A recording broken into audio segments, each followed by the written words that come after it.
માટી ન આવી જોઈએ. આની અંદર જે કાંઈ માટી હોય, જો થોડી પણ માટી રહી ગઈ એટલે આપણો આ પાળો સડે ને સડી જાય. અને જે આપણે 100 મણ 150 મણનો પાળો બનાવ્યો હોય એમાંથી લગભગ 2 મણ 5 મણ 10 મણ અને ધ્યાન ન દઈએ તો આખો પાળો બેસી જાય. એટલે નમસ્કાર ખેડૂત મિત્રો, તમે સામે જોઈ શકો છો કે આપણું ટ્રેક્ટર ભરવાનું કામ શરૂ છે. અને અહીંયા આપણી કળી જો અહીંયા મેળો બનવાનું કામ શરૂ છે ને અત્યારે વાગી ગયા છે 6. તો મિત્રો છેલ્લા લગભગ 4 દિવસ થયા અને આજે 5મો દિવસ. 5 દિવસથી આપણે સતત કળી સડાવવાનું કામ શરૂ છે. અને જો આપણે આ છૂટી કળીનો ઢગલો છે જે આપણે નીચે નાખી દેતા હોઈએ છીએ અને જે સારી કળી છે એને આ રીતે આપણે ઉપર ખડકતા હોઈએ છીએ. હું તમને પહેલાં પાળા બતાવી દઉં કઈ રીતના પાળા થાય છે. અને મિત્રો આ 150 મણનો એક પાળો છે આપણો. અને એવા 1 2 3 4 ને 5 આ બાજુ છે અને 5 ઓલી બાજુ છે, એટલે 10 પાળા થાય છે.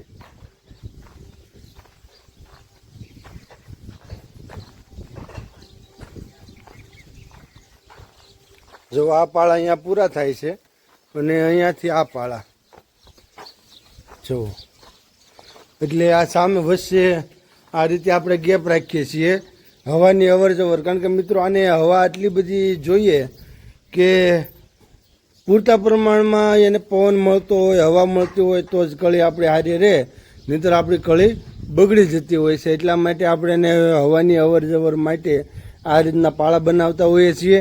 અને ત્યાર પછી નીચે જે આપણે વાંસ આવે તે જો આ વાંસ નાખેલા છે અને ઉપર આપણે જે કપાસની હાંઠી આવે એ હાંઠી ગોઠવેલી હોય છે. કારણ કે આપણે અવર જવર એની પૂરી રાખવી પડતી હોય છે. એટલા માટે આ રીતે આપણે આખું સ્ટ્રક્ચર ઊભું કરેલું છે.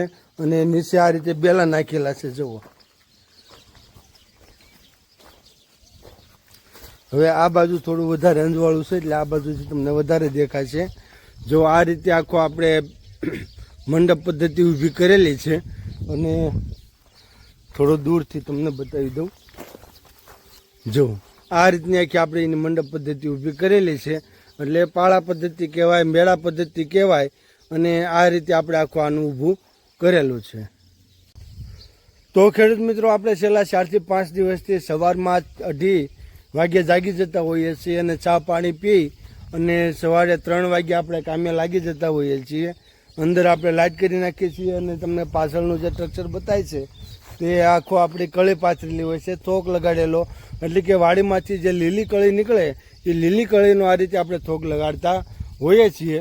જેથી કરી અને આપણે જે ચોમાસા દરમિયાન જે આપણે રાખવાનું થાય છે તે વખતે આપણને આ વસ્તુ ઘણી કામ લાગે છે.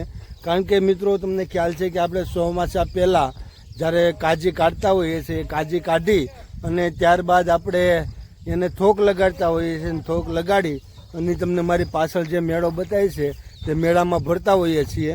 કારણ કે મિત્રો જો મેળામાં યોગ્ય રીતે ભરવામાં ન આવે અને હવાની અવર જવર પૂરી રીતે ન થાય તો કળી ખરાબ થઈ જાય, હળી જાય, આખા પાળા બેસી જાય. તમે 1000 મણ નાખ્યો હોય તો મિત્રો એમાંથી 400 મણ ન બચે, આવી પરિસ્થિતિ થાય છે. અને મિત્રો જો પહેલી વાત તો અત્યારે આપણે 3 વાગ્યાના કામે લાગી ગયા છીએ, માટી અને કાજી સાથે કામ કરીએ છીએ. એટલે આપણો જે વેશ છે એ ખેડૂતનો છે, એટલે આવો જ રહેવાનો છે. આપણે કાંઈ એસીમાં બેસી અને મોટી ને ખોટી માહિતી આપતા નથી. કારણ કે મિત્રો એમાં શું હોય છે કે જે આપણે એસીમાં બેસી અને તમને માહિતી આપું તો આની કરતાં સારી કદાચ આપી શકું. કારણ કે વાંચીને જોઈને આપવાની હોય, એટલે આની કરતાં સારી માહિતી આપી શકું. પણ એમાં તમે સક્સેસ કેટલા જાવ એ નક્કી નહીં.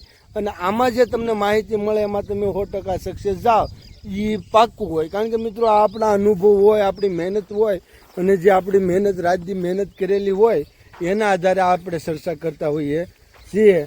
તો મિત્રો પહેલાં વાત તો એ કે આપણો મેળો તૈયાર થઈ ગયો અને એમાં આપણે 1000 થી 1200 મણ જે કાજી હતી એ આપણે કમ્પ્લીટ ખડકાઈ ગઈ છે. અને હવે હું તમને પાછળની સાઈડ બતાવું તો જો સામેની સાઈડ અત્યારે આપણું ટ્રેક્ટર ભરાવાનું શરૂ છે. અને આ આપણી સફેદ કળી છે, ઓલી આપણી લાલ કળી છે. અને આ સફેદ તમને કેવી છે બતાવું. જુઓ, આ જે સફેદ કળી છે મિત્રો એ આપણી આપણે એક્સપોર્ટ ક્વોલિટી બુધેલ એક્સપોર્ટ આવે તે માલ છે આપણો. જો આપણે વચ્ચે વચ્ચેથી બતાવીએ એટલે તમને માલનો અમુક અંદાજ આવી જાય. જુઓ કોઈ બગડતો નથી, કોઈ તકલીફ નથી. અને આને પણ આપણે આવતીકાલે અથવા આજે જો ટાઈમ મળશે તો આજે આપણે આને પણ મેળે ચડાવી દેવાનો છે. અને અત્યારે આપણે જઈએ સામેની સાઈડ, જે લાલ કળી જે આપણે છે એ તમને જોવાની બતાવું. ટૂંકમાં જોવાથી ખબર પડે કે કઈ રીતની કળી છે.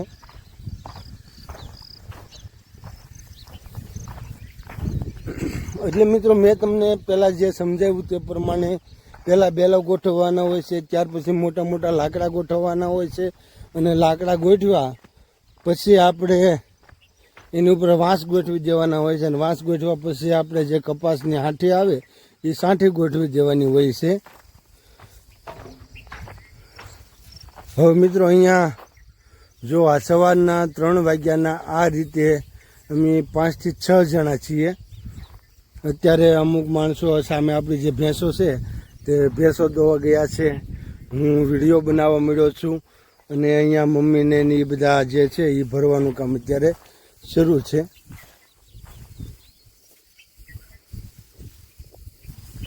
આ પણ આપણી સફેદ છે. મેં તમને જે સામે બતાવી આખો પટ્ટો સફેદનો છે. સફેદ હું માનું છું ત્યાં સુધી મિત્રો 400 મણ જેટલી આપણી પાસે 400 મણનો એ થપ્પો છે. અને 100 મણની આજુબાજુનો આ થપ્પો છે. આ આપણે લાલ દેશી અને સામે 2 પાળા છે માઇકોના છે પાછા. એટલે આપણી લાલ દેશી છે, ઓલી માઇકો છે. હું હમણાં જાઉં તમને લાલ દેશી પણ બતાવીશ અને માઇકો પણ બતાવીશ. પણ અત્યારે આ રીતનું આપણું આખું કામ શરૂ છે. તો મિત્રો આપ જોઈ શકો છો કે અહીંયા આપણે 2 ફીટ નીચે કરી દીધા છે. એની ઉપર જો આ રીતે આપણે લાકડા ગોઠવી દઈએ છીએ. અને લાકડા ગોઠવ્યા પછી એની ઉપર આ રીતે જો સામે જે છે તે આપણે વાહડા ગોઠવેલા છે. જો વાંચ ખૂટી જાય એટલે પછી આપણે આ વળી ગોઠવેલી છે. આપણે આ નીલગીરી જે આવે એના ટેકા આપણે લાવેલા છે. જો આ રીતના, હા, એ રીતની વળી ગોઠવી દેવાની હોય છે. અને વળી ગોઠવા પછી જેમાં કૌશિકભાઈ જે રીતે હાંઠી પાથરે છે, જે આપણે કપાસની હાંઠી આવે ને એ પાથરે છે અત્યારે, એ આ રીતે હાંઠી પાથરી દેવાની હોય છે. અને ત્યાર પછી આ રીતે આપણે પાળો ચડાવી દઈએ છીએ. અને આ રીતે આપણે આખા ટ્રેક્ટર ભરી અને લાવીએ છીએ. અને ટ્રેક્ટર ભરીને લાવી એટલે એ અહીંયા ઉપર 2-3 જણા આવ્યા જાય. 2 જણા નીચે અહીંયા સલાખા ઉપર રહે. અને 2 જણા અહીંયા આપણે થોક મારવા માટે અથવા પાળો ચડાવવા માટે 2 જણા રહે છે. એનું કારણ છે મિત્રો કે માટી ન આવી જોઈએ. આની અંદર જે કાંઈ માટી હોય, જો થોડી પણ માટી રહી ગઈ એટલે આપણો આ પાળો સડે ને સડી જાય.